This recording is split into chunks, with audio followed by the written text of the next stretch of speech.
Benvenuti in Community FVG, un viaggio nei territori del Friuli Venezia Giulia. In ogni puntata vi raccontiamo come cooperatrici e cooperatori ogni giorno lavorino responsabilmente per coniugare sviluppo, sostenibilità e mutualità. Conosciamo meglio la nostra regione, scoprendo le idee e i progetti che, giorno per giorno, fanno crescere imprese, comunità e persone. In questa puntata di Community FVG, a colloquio con Giovanni Grandi, professore di filosofia morale all'Università di Trieste.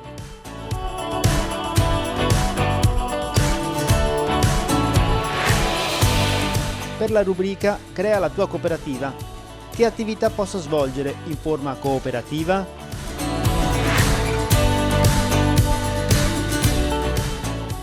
Fedagripesca in prima linea nell'opposizione alla domanda di riconoscimento del Prošek croato.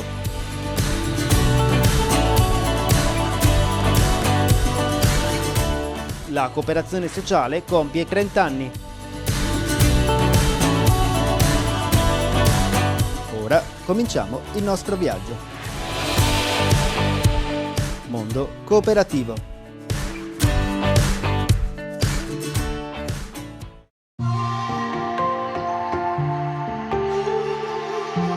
È con piacere e con orgoglio che posso dire che l'Istituto di Vigilanza e Sorveglianza Diurna Notturna nasce nel 1945, è una delle più antiche quindi del territorio nazionale e con orgoglio posso dire che è una delle più grandi della regione Friuli Venezia Giulia. Contiamo circa 250 dipendenti, operiamo da allora all'interno delle strutture portuali, allora magazzini generali storicamente, oggi ente porto, autorità portuale. Operiamo con l'articolo 134 del TUPS che prevede gli istituti di vigilanza, quindi guardie giurate armate. Siamo nel mercato di Trieste, Gorizia e Udine per il nostro settore.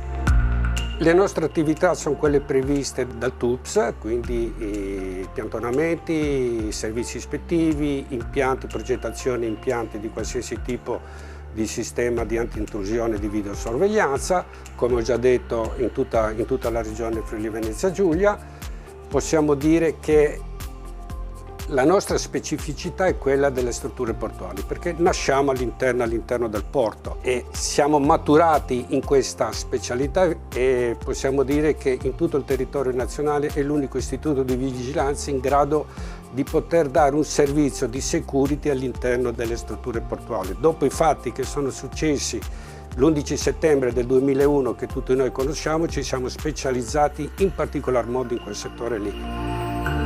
Con grande orgoglio posso dire che controlliamo dal punto di vista della security tutto l'Alto Adriatico, da San Giorgio di Nogaro fino alla piattaforma logistica di Muggia, in particolar modo con il servizio di security, quindi è un particolare servizio che richiede una certa professionalità da parte delle guardie giurate attraverso dei corsi di specializzazione, il cosiddetto decreto ministeriale 154 che è stato recepito dalla Comunità Europea e poi dalla nazione Italia facente parte della Comunità Europea è denominato il decreto ministeriale 154. Questo ci permette di poter lavorare in materia di security.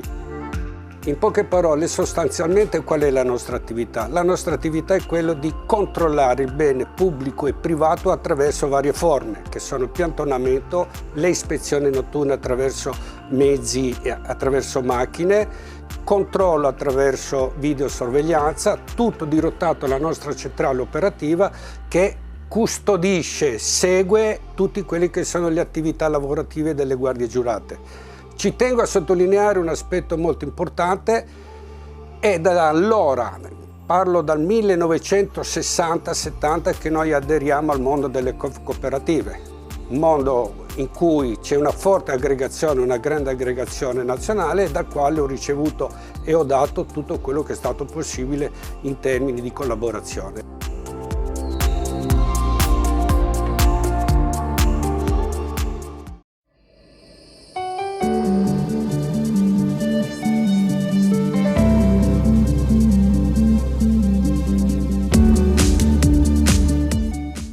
Siamo in prima linea nel sostenere la procedura di opposizione alla richiesta di riconoscimento del Prošek, istanza che riteniamo lesiva per le filiere e per le comunità viticole del Prosecco DOC e di OCG, un segmento di assoluto valore economico e territoriale nel quale la cooperazione esercita un ruolo di primo piano sia a livello produttivo che commerciale. Lo ha dichiarato Venanzio Francescuti, presidente regionale di Fedagripesca, al termine della riunione del gruppo di opposizione alla domanda di riconoscimento della menzione Prošek che si è svolta a Venezia alla presenza, tra l'altro, del sottosegretario alle politiche agricole Gianmarco Centinaio, del presidente della regione Veneto Luca Zaia e dell'assessore alle risorse agroalimentari del Friuli Venezia Giulia Stefano Zannier, per mettere a punto le linee e la strategia del procedimento di contestazione che sarà notificato alla Commissione europea. Fedagripesca ci tiene a evidenziare come il caso Prošek violi i principi stabiliti a livello europeo, perché è potenzialmente in grado di generare confusione e di indurre in errore i consumatori. L'8 novembre del 1991, 30 anni fa, veniva promulgata la legge 381 che istituiva la cooperativa sociale, riconoscendo un fenomeno imprenditoriale e sociale che da un decennio vedeva moltiplicarsi le cooperative sociali operanti sul territorio nazionale, sin dalle pionieristiche esperienze di Franco Basaglia. Oggi in Friuli Venezia Giulia le cooperative sociali sono più di 200, con poco meno di 13.000 lavoratori e un fatturato di 400 milioni di euro, rappresentando un pilastro fondamentale della società del Friuli Venezia Giulia.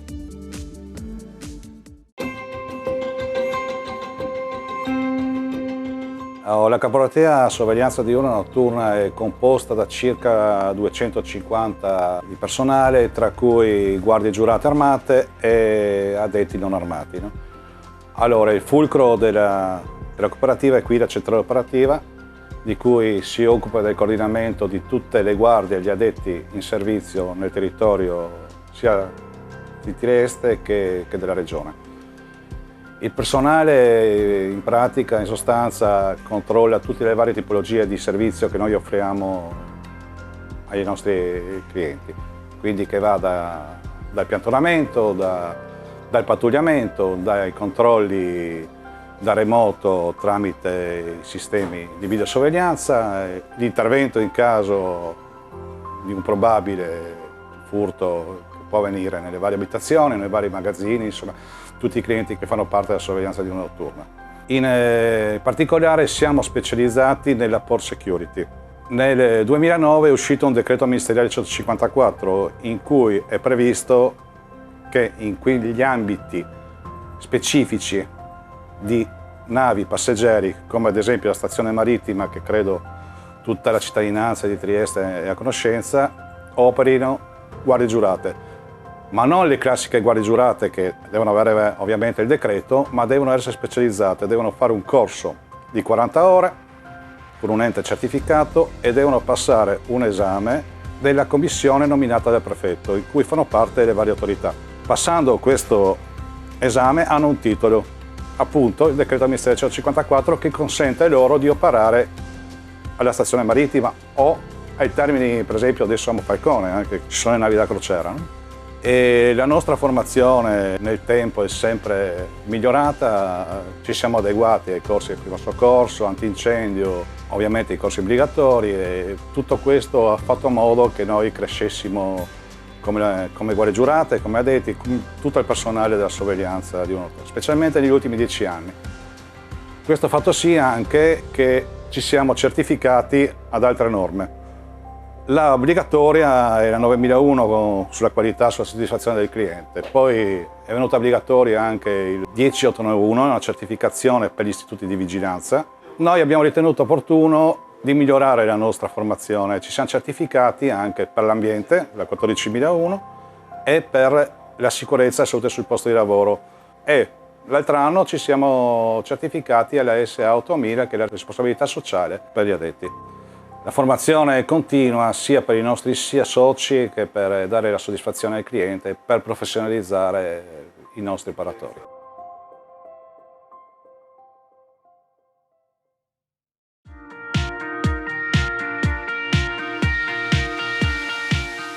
Crea la tua cooperativa in collaborazione con Confcooperative Friuli Venezia Giulia.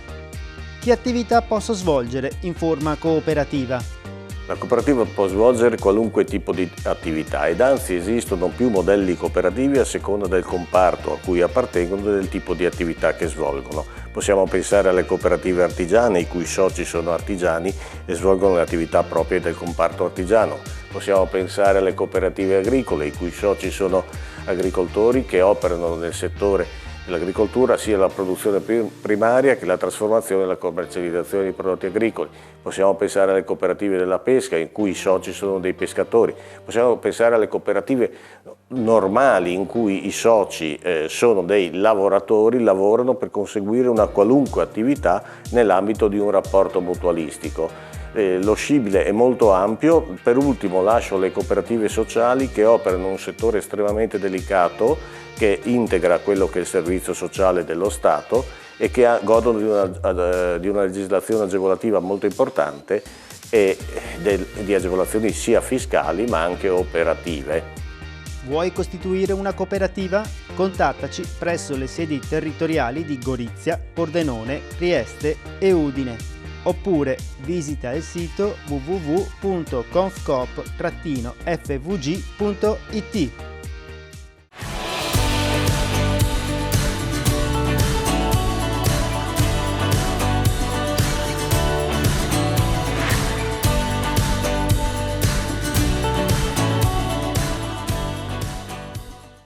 Salve a tutti, la pandemia pare avere scosso anche i valori su cui si basa la cooperazione, il senso di responsabilità, la condivisione, l'equilibrio dei rapporti fra diritti e doveri. Di questi temi vitali direi parliamo oggi col professor Giovanni Grandi che insegna etica pubblica all'Università di Trieste. Ecco le sue confidenze. Professor Grandi, condivisione e cooperazione possono essere sinonimi in un certo modo del senso di responsabilità sul quale lei tanto insiste?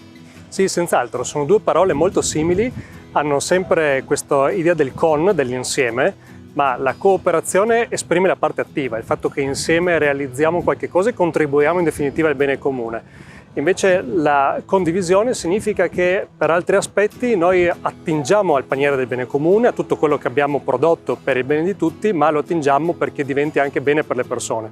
Quindi in qualche modo possiamo giocare su questa doppia valenza dei due termini, che sono insieme, correlati al bene comune, ma esprimono due movimenti diversi, il movimento del contribuire e il movimento anche del ricevere. La responsabilità sta in questo, nell'unire queste due dimensioni e quindi nel non lasciare solo la richiesta di benefici dalla parte pubblica, di arricchirla naturalmente con la parte di contribuzione personale.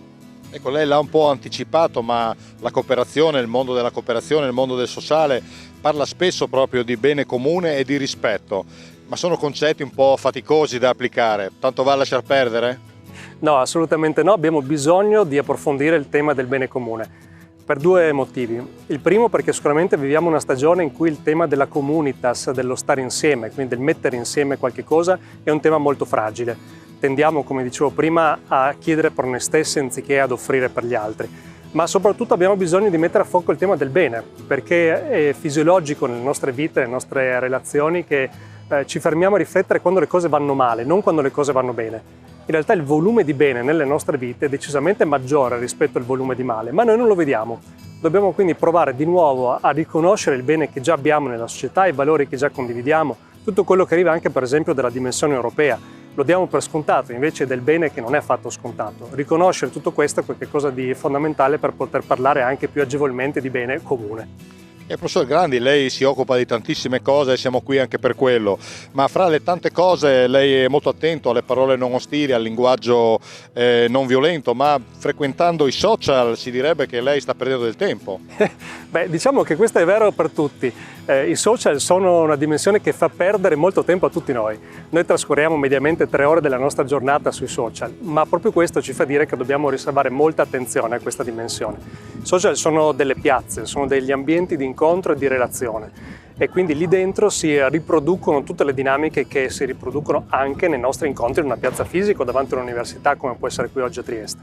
Quindi l'idea di fondo è che dobbiamo imparare ad abitare questi luoghi, capire come si generano i conflitti in questi luoghi e di conseguenza anche darci degli strumenti per abitarli al meglio delle nostre possibilità. Non è affatto tempo perso, anzi è un tempo che va valorizzato e lo possiamo valorizzare naturalmente con molta formazione e con tanta attenzione. E il tema della pandemia non possiamo esimerci da affrontarlo e pare, tra le tante cose che sono successe, aver posto l'accento soprattutto sui diritti dell'io, individuali. Ma come possiamo di nuovo provare a riprendere in mano il noi, appunto il bene comune, il bene collettivo? Il noi è la cornice entro cui ci muoviamo. Questo non dobbiamo mai darlo per scontato né dimenticarlo. Noi, vivendo insieme in una società, sostanzialmente ci vincoliamo gli uni gli altri. Sappiamo che la vita buona dipende da questi vincoli, dipende da questi legami. Allora, dentro questi legami noi conserviamo alcune libertà, che sono libertà di chiedere per noi, ma a cui corrisponde anche l'impegno a dare qualche cosa. La Costituzione ci dà questi paletti, questi confini. Ci dice che tutti abbiamo il dovere di contribuire, e la Costituzione usa nell'articolo 4, tra l'altro, delle parole bellissime, di dover contribuire al progresso materiale o spirituale della società, naturalmente secondo le nostre possibilità.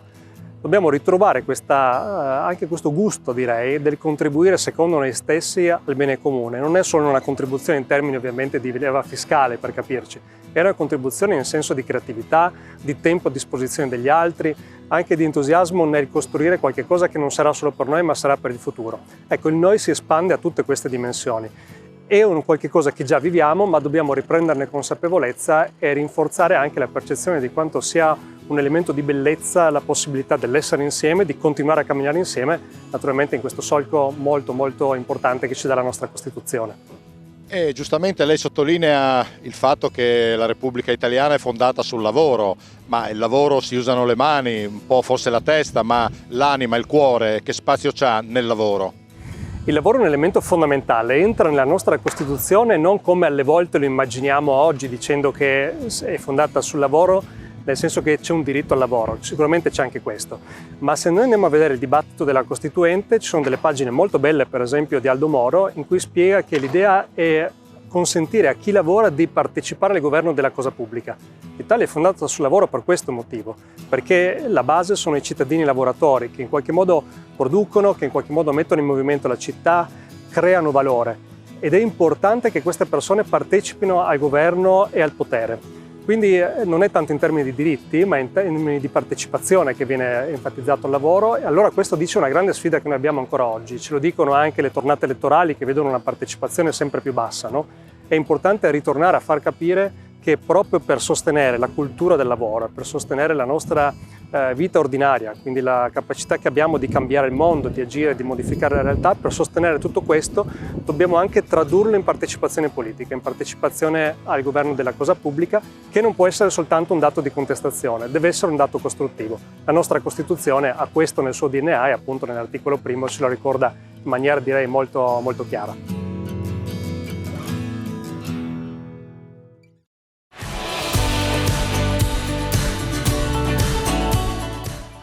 Fine della prima parte. Community FVG continua dopo la pubblicità.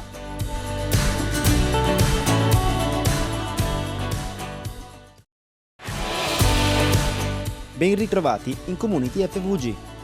Riprendiamo con Mondo Cooperativo. Inizia la seconda parte.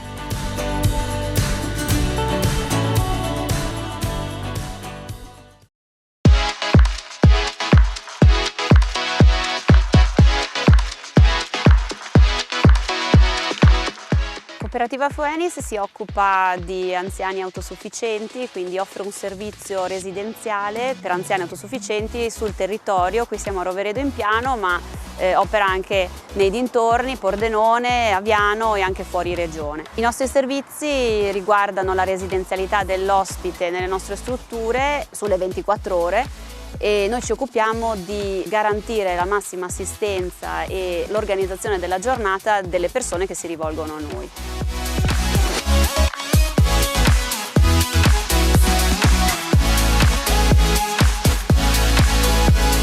La pandemia che ha colpito tutti, insomma, in questo periodo è stata molto pesante per gli anziani. Per noi operatori è stato proprio uno stress test il Covid, perché ci ha messo di fronte alla difficoltà di avere una relazione normale come avevamo da prima, insomma, con gli nostri ospiti, e non solo, ci ha imposto di doverlo spiegare a loro, che si sono trovati dalla sera alla mattina a interrompere le relazioni con l'esterno. Addirittura noi come cooperativa abbiamo deciso di chiudere le strutture una settimana prima dell'ordinanza dell'anno scorso, il 4 marzo, quindi già a febbraio avevamo attuato tutte le misure di prevenzione chiudendo le strutture.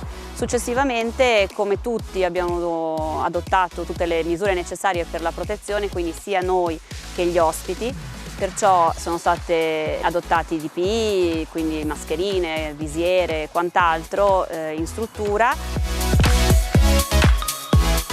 L'evoluzione del periodo più difficile, ovvero quello dell'anno scorso, si è poi fortunatamente risolta, perché grazie alla possibilità di avere gruppi limitati all'interno delle nostre comunità, quindi non più di 10 persone, 8-10 persone, ha permesso sia agli operatori che agli ospiti stessi di un attimino riequilibrarsi, e quindi utilizzando le risorse che avevamo, le risorse interne, perché logicamente tutti i partner esterni sono stati esclusi dalla vita in comunità, siamo riusciti in qualche modo a ripartire, creando più che altro a me piace dire uno slow care, cioè dando importanza al tempo che avevamo in struttura, perché non potendo più uscire, far entrare persone o volontari o tutti i partner che utilizzavamo per le attività esterne, abbiamo dovuto concentrarci su ciò che noi potevamo fare per loro, ed è stata una cosa molto bella. Abbiamo potuto guardare il bicchiere mezzo pieno, quindi